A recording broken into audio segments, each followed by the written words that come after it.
Our next speaker before lunch is Mr. Richard Macchiesi, General Manager of Insights and Innovation for VISY.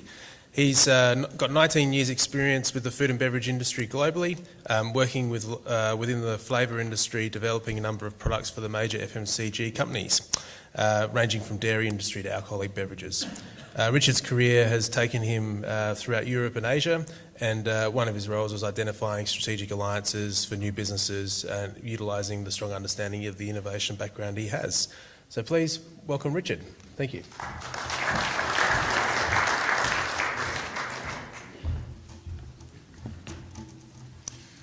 Good morning. I think the biggest thing that I've taken out of this morning session, and this has been one of the best sessions of the conference, by the way, is just so complex. There's so much to think about, and I think Matt Hall probably captured it best last night when he talked about in his acceptance speech, just the amount of things that we need to be specialists in. And I think it's reassuring to see that you have people and experts on the ground who know how to do things that we don't know how to do today. So, in true innovation style, this is the fourth time I've given this presentation this week. I was up at Bananas as well yesterday just to be able to ensure that I covered everybody off. So in true innovation style, I've actually changed it around. So if anyone's heard my presentation, I'll give you a different perspective, but fundamentally using the same slides. So in true fashion, I'll pass the first slide.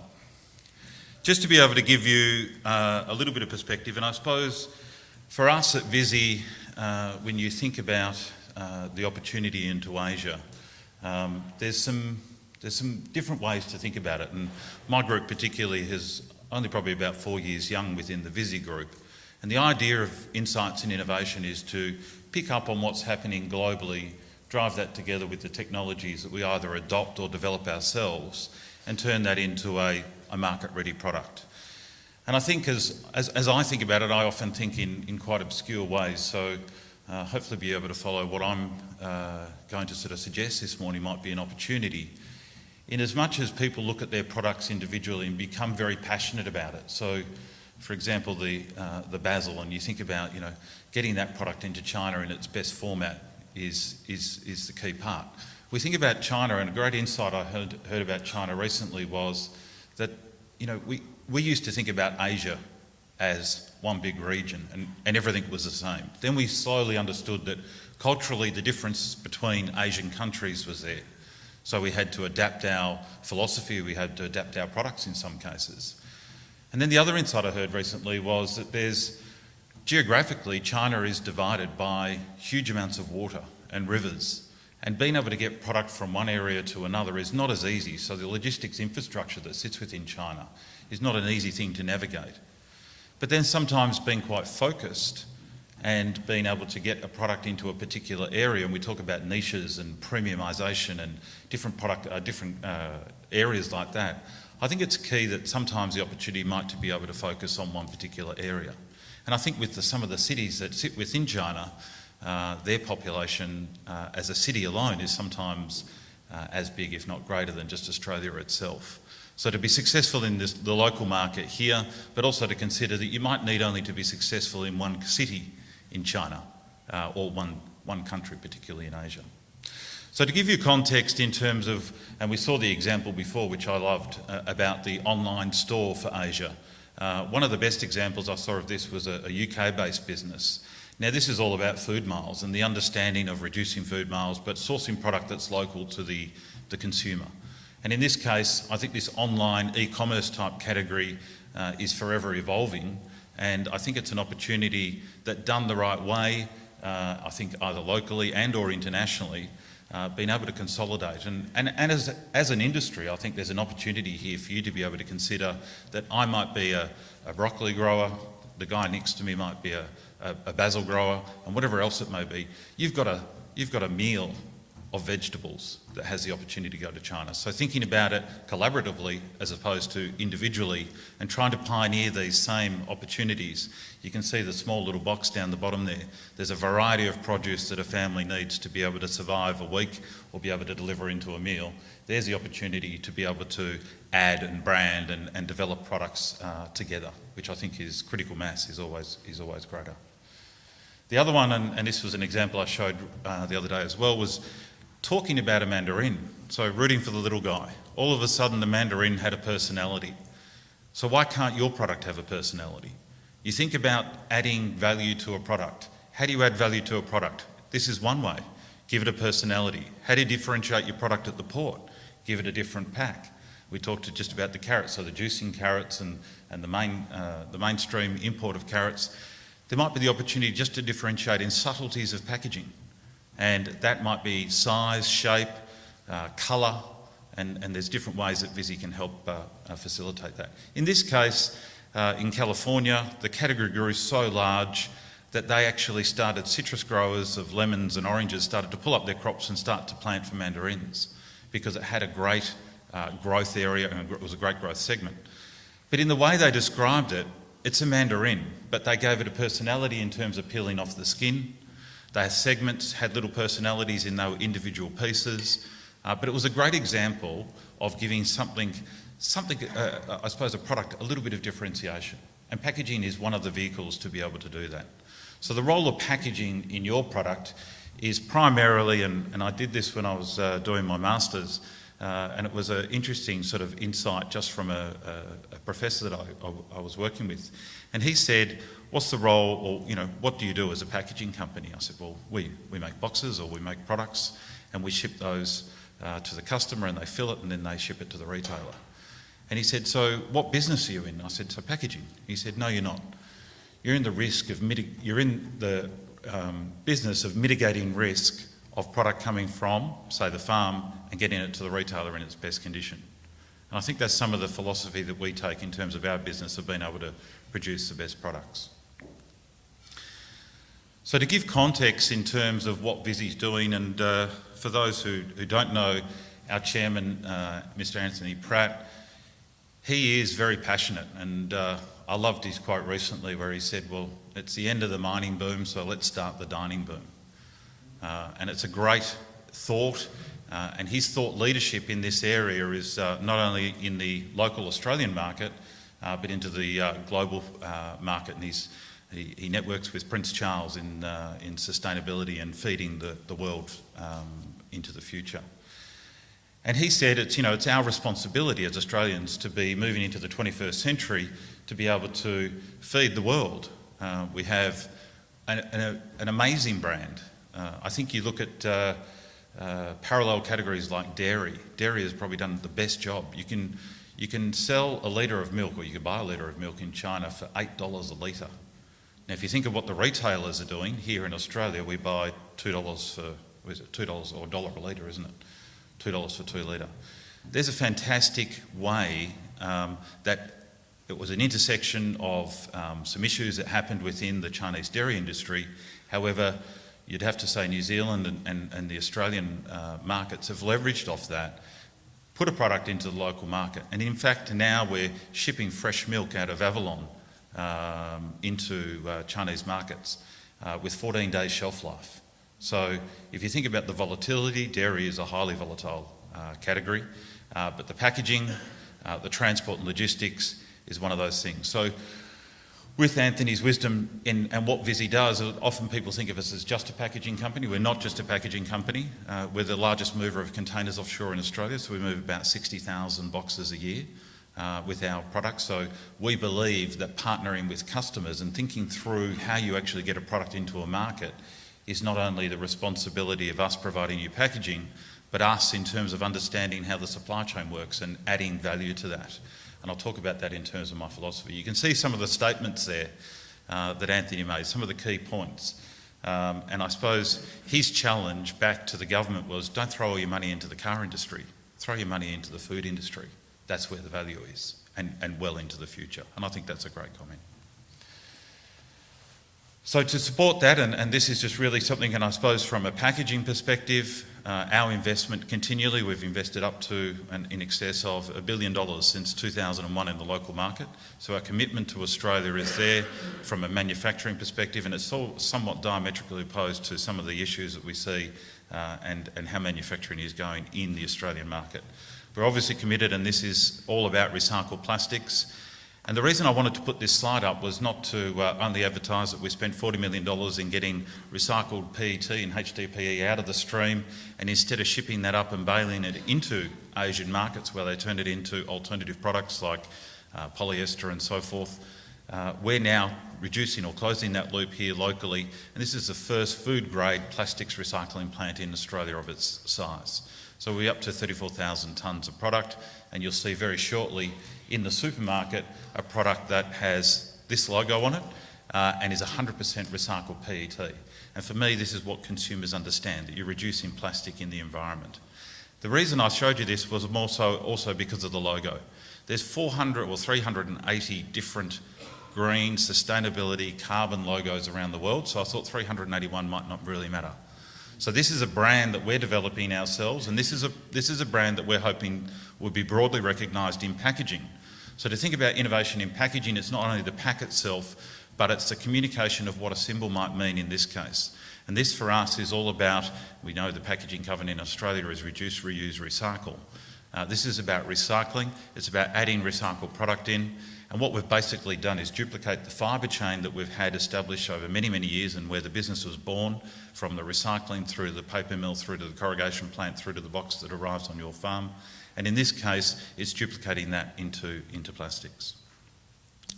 So to really get to innovation in packaging, to stay true to the topic, because there's a lot that I could talk about, Dr. Peter Bankowski has come up with me, and he's achieved some great insights. We had a great conversation in the car coming back from Bananas yesterday about throwing out the norms and throwing out what we normally think about. And I challenge you to be able to think about this from your own product, is that you always put your product in one particular way and then you try and translate that into another market. That won't work all times. So I suppose the offer here is, from a VISY perspective, is how we could partner you to find the best pack, but not only find the best pack, find the pack that delivers the product in the absolute best condition. So in true marketing style, we gave it a name. As Peter came down and saw me when he, or came up and saw me when he first thought this through and came up with the actual tool itself, he said, "I've created a chicken gun." Now, I don't know if anyone saw the Mythbusters episode where they were shooting frozen chickens at their aeroplane window. However, it looks exactly like that. And in true innovative style, the guys were able to build a box with a big PVC tube out of it to be able to duplicate airflows so that you would understand what happens to a box and the impact of what the box does through the supply chain. Now, a box is hard to innovate in. We can change paper grades, we can change flutes, we can change designs. But we have a lot of designers within our business who have set mindset, or they're set in their minds on how to design a box. This, for me, is a game changer.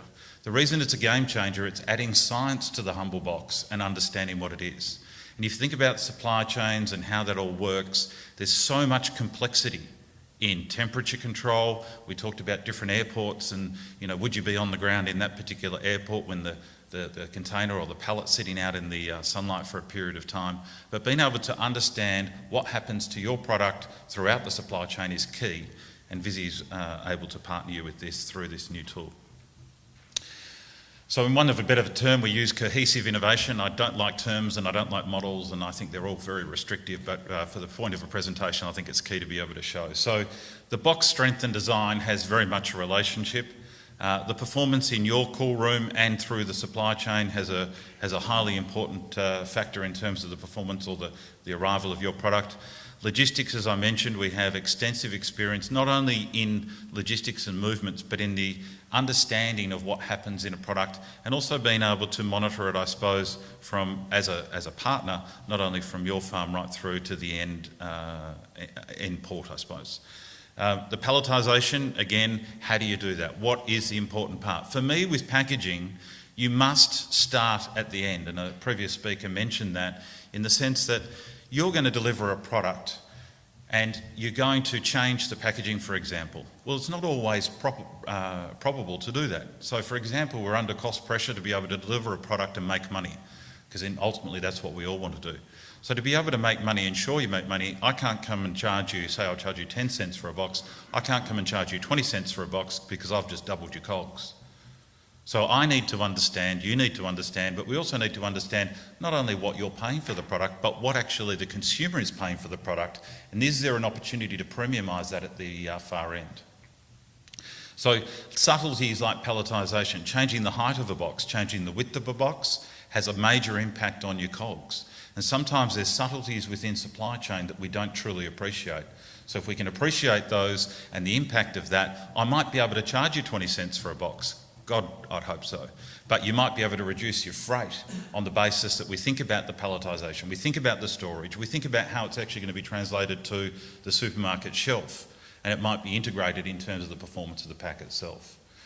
Temperature control is obviously something that is very hard to control in a supply chain. We have truck drivers who move PET bottles around Australia, and they don't always go direct, and sometimes they stop and they cook our bottles. So truck drivers aren't always to be trusted, but ships are a little bit more secure once you get on, as their paths are quite direct. And Anthony is very much keen in terms of trying to drive the opportunity to be able to set a ship. In fact, he talked to the dairy industry about, why don't we just buy a ship and send it to China, full of product? So his vision and commitment to this area and moving product out of Australia is quite high. And the beauty is that he has the critical mass to be able to make those things happen. And then shelf quality, as we talked about from a consumer perspective. So the variation, and I think this starts right at your farm, and the understanding of this technology to be able to think about what is going to happen to your product right from the start. And so what we're utilising this tool for is to be able to come and see you and really scope out what that opportunity is and the variations that occur. Your cool store capability, we've learned that there's positions within your cool store that have a direct correlation with the ripening and or performance of your product.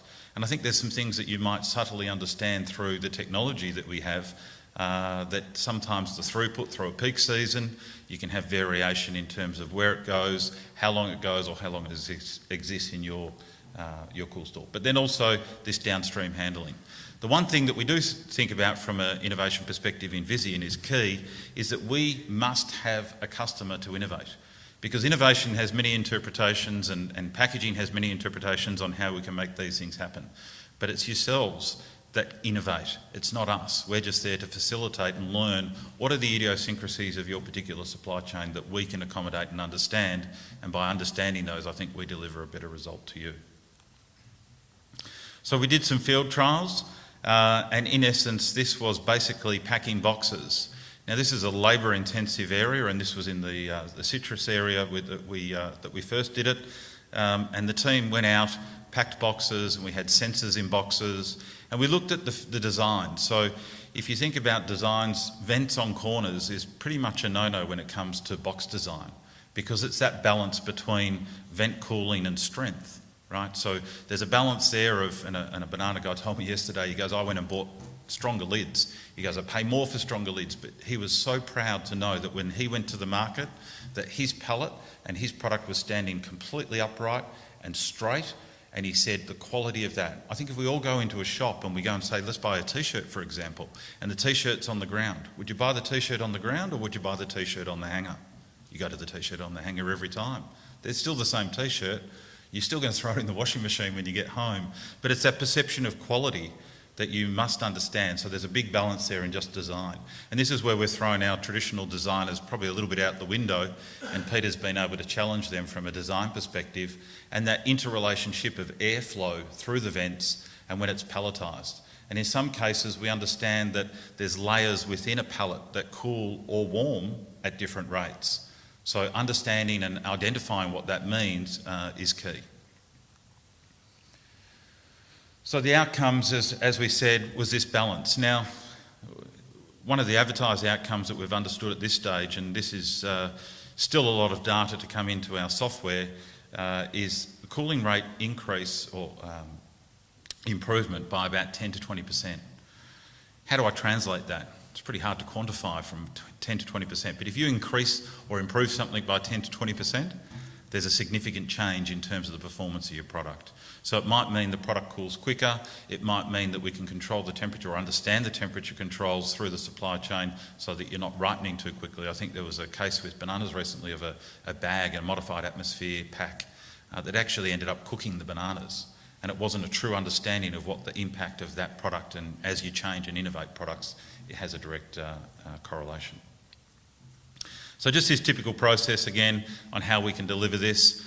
This is all about you ringing up your local VISY rep, he rings me up, or Peter, and we get the team out and we understand it. One of the great things that we are looking to do here is with our lab. Now, we looked at all the regulations that you sit there, that we presented or that were presented in past presentations. One of the keys here is my lab director day to day is challenged by direct food contact regulations, and it is one of the growing segments in the food industry. So to understand the relationship, and in some cases you think about recycled paper, what happens to recycled paper? We looked at the recycled plastics before. You must be able to understand the regulations around that. And the demands from the Nestle's and the majors around the world today is that he's receiving questionnaires this big. Now, they're asking for things that would never even exist in paper, but you have to answer every question to be able to validate your product through. So as the regulations are there, as the complexity increases, I suppose, from a regulatory perspective, our labs are well positioned to be able to do that. The other piece we're doing in our labs is actually, as I said, come out to see you on the farm. The other thing we're doing is duplicating that environment in a cool room. So as much as the chicken gun in its first iteration was made out of plywood and PVC, we're in the process of making the more robust and a little bit sexier stainless steel version. But also from this perspective, we're creating a room that might be able to give us the opportunity to trial 10 designs before we even get to you. There's no use us taking up your time and making it inefficient in terms of changing your pack. It's about making it the most efficient way.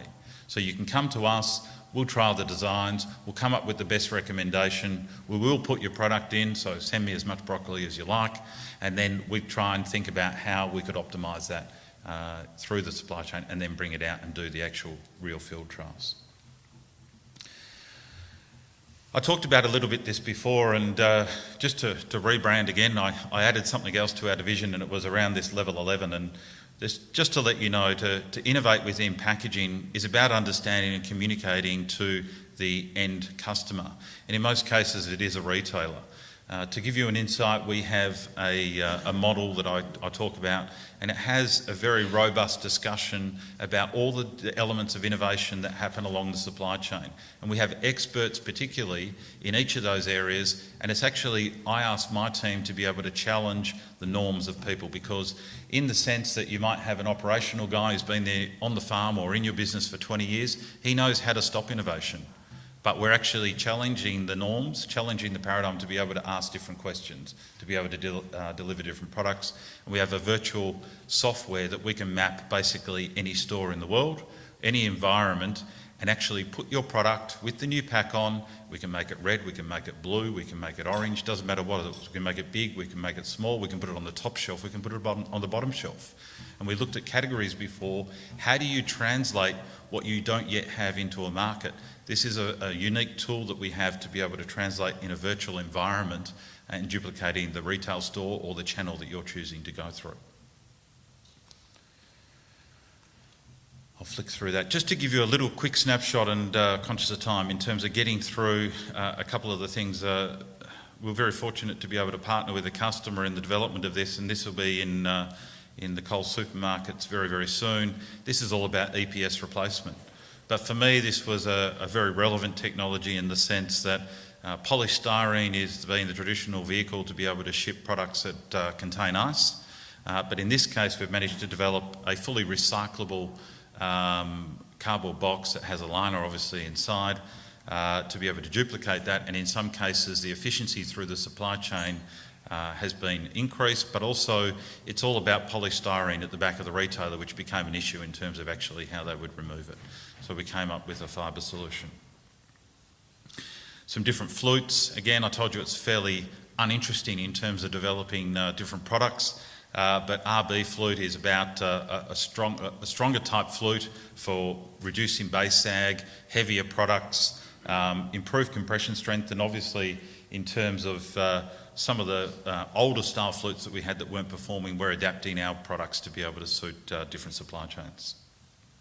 Our flute itself was all about presentation on shelf. So you imagine a standard B flute that you can see there. It was all about having more flutes. The more flutes you have, the greater strength. And in terms of that also, it's printability. We've all seen those washboard type cartons as they move together and you get the stripes out on the box. This is all about a better print quality and better print quality in the sense that you need to be able to deliver this product and sometimes in its form, in the box, straight onto the supermarket shelf. And that's all about presentation and premiumisation for me. And to go back to the e-commerce piece, this was an interesting little piece of technology that we came across. I saw this in Vegas and it was all about customisation of box. So depending on what you might be, it might even be back to samples or it might even be back to more specialised deliveries in terms of certain geographies. But this is about creating a box to a particular size straight off the back. So you might be able to make 10, you might be able to make 100, but it's where you're not investing in a stereo and spending the upfront investment to be able to run, and sometimes you want to really be running no less than sort of 1,000 to 5,000 boxes to make that economics worthwhile. So in this case, you can actually pick up a product and show we want to ship the jug. It's a scanner, barcode scanner. You scan the top, the side and the width, and then it actually spits a box out to suit particularly that. Now the benefit of that is one around logistics and the other one is reducing void filler, which we're just paying for air basically to go through. Just some little crazy ideas we see, and this is more just to be able to understand what else is out there. This was from IDEO, who's a forward-thinking group out of the US. This is, for me, about premiumisation. This is meat, so being able to put your hand in the gloves, handle the product, you know, as you unwrap it. The subtlety of having some plastic gloves on the back of a corrugated sheet was quite ingenious for me. This is about a composite material. It's a bacteria that's attracted to light to be able to make your own packaging at home. It's a little bit out there, but you've got to make your own cups. This is, you know, where products are going. We're looking at a range of different composite materials ourselves and how they could potentially relate to products that we sell through to our customers. I particularly like this one. For me, this was about presentation.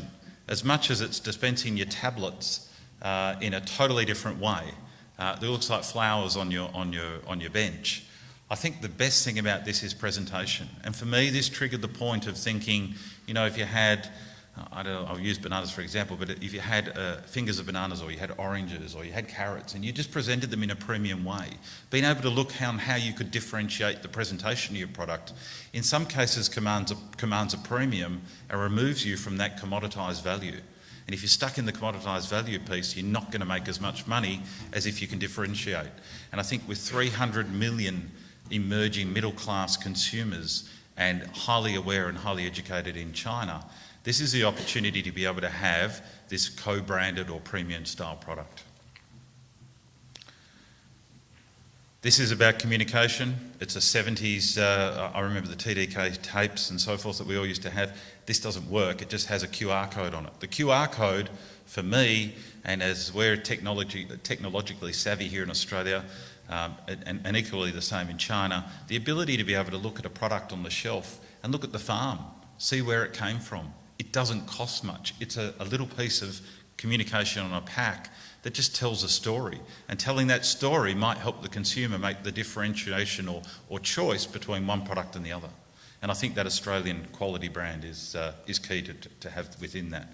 And this for me is the premium pack where you go out to dinner and then you can buy the braised meatballs straight from the chef after the meal. As you can see, you finish your meal at the restaurant here and then the chef of the night signs his signature on as he's made a little bit more mix. But this is about differentiating your product and presenting it in somewhat of a personalised and different way. And for me, one of the favourites was translating what happens on a pack by what happens on the actual product itself. So in the sense that fruit, in this case the banana, we all understand as it ripens it gets spots on it. In this case, they've developed a label that has a unique way of developing spots as it becomes out of date.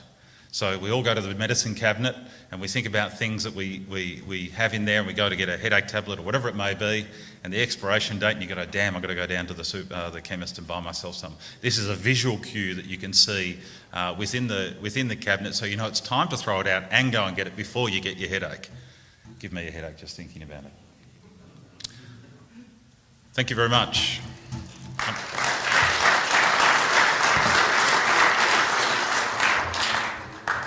We are running a few minutes over time, but we'll allow perhaps 2 questions from the floor if there's any interest. Must have been very comprehensive. Thank you. Thank you.